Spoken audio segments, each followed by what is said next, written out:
Bismillahirrahmanirrahim. Elhamdülillah ve salatu ve selamu ala Resulillah. Summa ba'd. Allah Teala keremetli Kur'an'da Bakara suresi 110. ayet. Ve akimus salah. Namazыңарды turguzgula. Namazыңарды kemtiksiz tolluk okugula. Ve atuz zakah. Zeketіңерді bergile. وَمَا تُقَدِّمُوا لِأَنْفُسِكُمْ مِنْ خَيْرٍ تَجِدُوهُ عِنْدَ اللّٰهِ Özüңөр tiriw кезиңерде, özüңөрдөн murda emneni жақшылык кылган болсоңор, تَجِدُوهُ عِنْدَ اللّٰهِ Allah'ın астына барган кезде табасыңар. إِنَّ اللّٰهَ بِمَا تَعْمَلُونَ بَصِيرٌ Allah силердин бардык жасап жаткан амалыңарды көрүүчү зат. Урматтуу мусулман бир тууган, Рамазан айы шахрул муасат, bir-birimizге жардам берүү, бирөөдүн көңүлүн алуу, жетим жесирдин, муктаждардын хабар ахвалын сурай турган ай.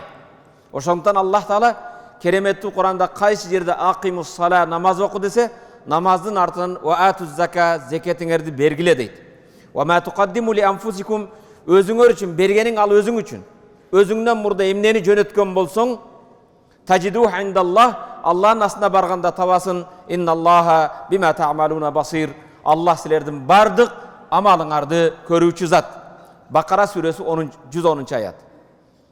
Bakara suresi 274. ayette "Ellezine yunfikuna amwalahum bil-leyli ven-nahar sirran ve alaniyeten" Maldarın keçeyi kündüz. Kündüzü jana keçesi, aşkere jana kupiya kayırımdуулuk sadaka kılgandar فَلَهُمْ اَجْرٌ عِنْدَ رَبِّهِمْ Alarga Allah'ın aslında barganda oşondoy çoğ soğuptar var. وَلَا خَوْفٌ عَلَيْهِمْ وَلَا هُمْ يَحْزَنُونَ Kıyamatta adamlar ahvalım emne olutken de korkup kaygırgan kezde bularga korku da kaygı da yok deydi. Kimler için? Allah Tebaraka ve Teala yolunda keçeyi kündüz kupiya jana aşkere Allah yolunda sadaka kılgandar kıyamatta alar için hiçbir kaygıruu jana korkunuş yok deydi. Hadid suresi 11. ayet. Men zellezî yukridullâhe qardan hasanen Kimde kim Allah'a jakşı karız berip koysa, Allah'ını jakşı karız kılıp koysa, alamdı jaratkan, malı mülktü jaratkan Allah bizge karız buluğu. Men zellezî yukridullâhe qardan hasene Kim Allah'a özünün adal mülkünün jakşınakay karız berse deydi. Karаңыз, bizden malı mülkten Allah karız suraydı.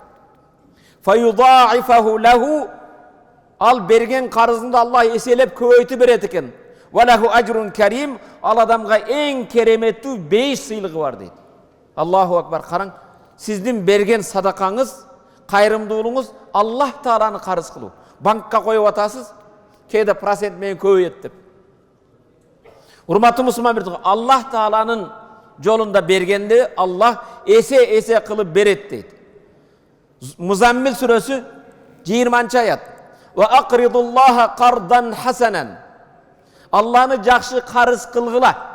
Allah'a jakşı karız bergile. Ve ma tuqaddimu li enfusikum min hayrin tecduh indallah Emneni özüңөр üçün özüңөрden murda jönötsöңөр Allah'ın астына barganda tabasыңар. Huwa hayran Oşo özüңörden murda bergeniңер jakşırak ve azamu ajra soğu jana köörök.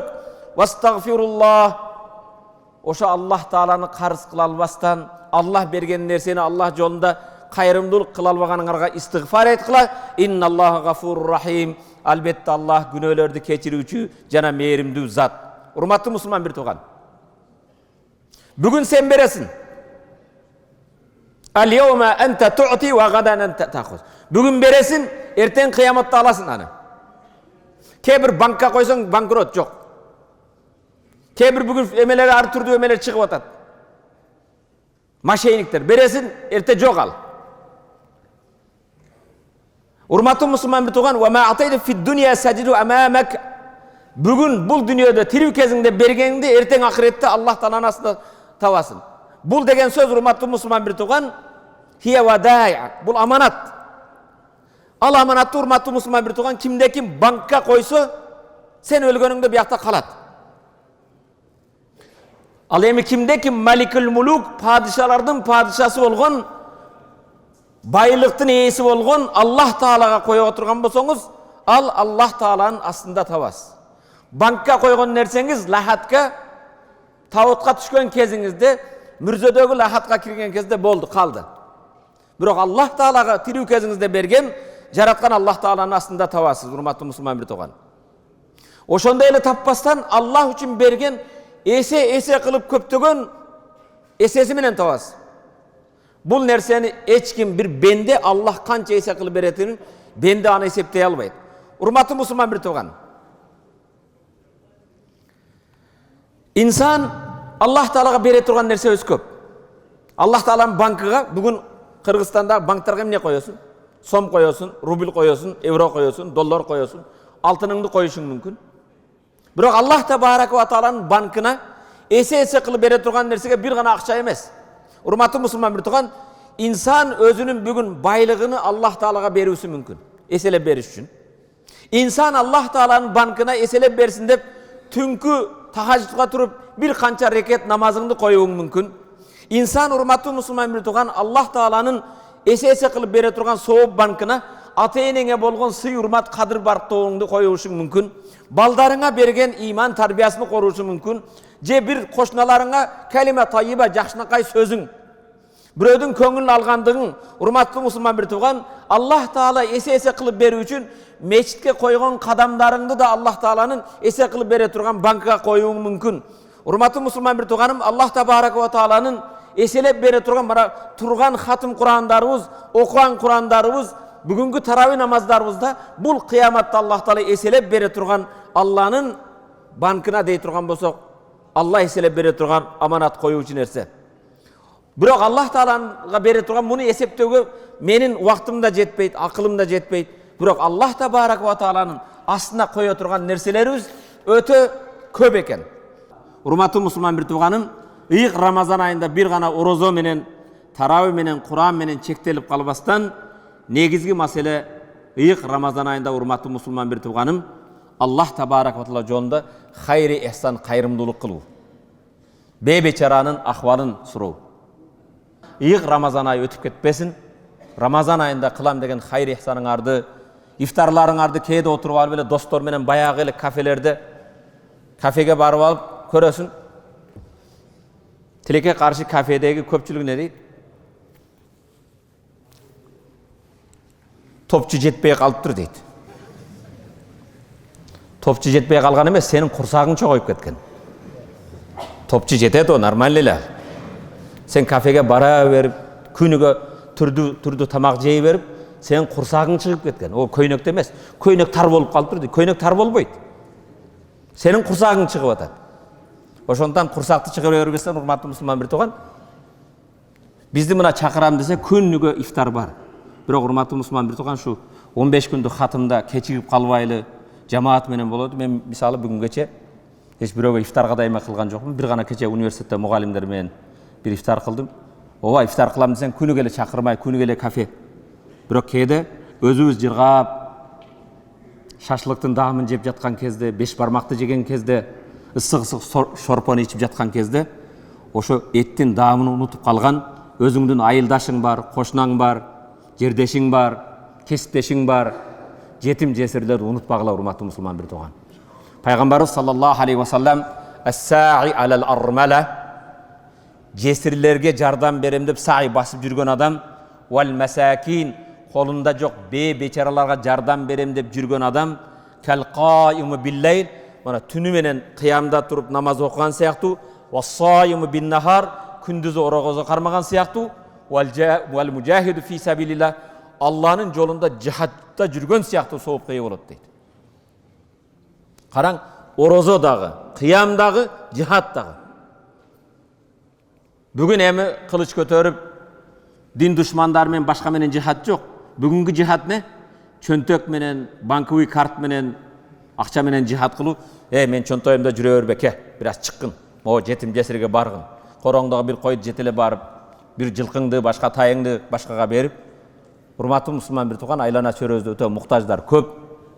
Тилекке каршы биз кээде эл көрсүн, кожо көрсүн болгон нерселерде атаандашып жарышабыз дагы, бирок садака иштерди урматтуу мусулман бир тууган купуя кылгыла. Анан кээде 200 сом берип коюп жазып, устаз менин фамилиямды окуп дуа кылып коюң деп.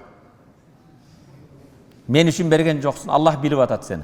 Мен сенин атыңды айтсам да эч нерсе өзгөрбөйт. Сенин атыңды Аллах Тааланын сооп жазган периштелери жазсын. Жараткан Аллах Таала кыяматта эстесин. Бергениңди Аллах Таала кыяматта эсе-эсе кылып кайтарып берсин. Кайра айтам, мечитке магап келишиң шарт эмес. Дагы молдолор сүйлөсө, өздөрүгө чакырат, өздөрү берсин деп бага бербей эле койгула. Кудайыма шүгүр, мен курсагым ток, өзүмө жараша тыйын тыпырым бар. Бирок өзүң билген, балким жээниңдир. Балким карындашың күйөө өлгөн жесир бардыр. Балким өзүңдүн айылдашың бардыр. Урматтуу мусулман, балким сени менен иштешкен бир кесиптешиң бүгүн иши жок, карызын төлөй албай жүрөт. Ошо муктаждарга жардам бергиле. Зекетиңерди чыгаргыла. Бу Рамазан айында чыгарган бир зекет башка айларда 70 фарз аткарган сыяктуу соопко ээ болосуңар. Өткөн жума баяндарында, сабактарда айттым, тилекке каршы биз намазга бекемиз, Кудайыма шүгүр. Умра болгону сүннөт. Кече бирөө чалат, устаз дейт. Апамды умрага апарып келейин. Сен апаңды умрага эмес, биринчи үйлөн, апаңа жакшы кызмат кыл. Умра сага фарз эмес, сүннөт эмес. Үйлөнө элек болсоң, сени үйлөнгөнүң биринчи турат. Карызың бар, башка бар. Ова хаж фарз. Ман истата илей сабиле. Ким өмүрүндө кудурети, мүмкүнчүлүгү болсо, мүмкүнчүлүгү болбосо эмне кыласың атаандашып? Үйүңө барса бир жакшы даратканаң жок, атаңдын жылуу сууга даратыла турган бир эмеси жок. Атаңа жакшы душ кылып бербегенсиң, анан умрага алып барам дейсиң да. Биринчи даратканасын оңдоп кой. Байкуш кечээ күндүз жылуу сууга бир дарат алсын. Урматтуу мусулман бир тууганым, бу умрага барба деген маселе эмес. Кээ бир аулавият жогору турган маселелер бар. Пайгамбарыбыз саллаллаху алейхи ва саллям мен бата шаб'ан, кимде ким уктаса, шаб'ан курсагы ток, ва жаруху жав'ан, жанында кошунасы ачка болсо, ал менин үммөтүм эмес дейт. Кошунага көңүл буруш керек бекен? Мен лем яхтам би амрил муслимин фалайса минхум. Ким мусулмандардын түйшүгүнө көңүл бурбаса, ал алардан эмес дейт. Ачка жаткан кошунаң жокпу? Урматтуу мусулман бир тууган, мана светиге акча төлөй албагандар бар. Кыштан чыкты, көмүрсүз кыйналгандар бар. Кудайга шүгүр, күн жылып калды эми. Кайдыгер болбойлу, урматтуу мусулман бир тууган. Зекетибизди берели. Зекет бере албасак, садака берели. Зекет байлыгың жок, нисапка жетелек, зекет өлчөмүгө жетелек болсоң, өзүңнүн кудуретиңе жеткенче бергин. Бүгүн 1000 сомуң бар кезде 100 сом чыгара албасаң, миллион сомуң болгондо 10 000 сом өлсөң да чыгара албайсың. Аман болгула, бар болгула.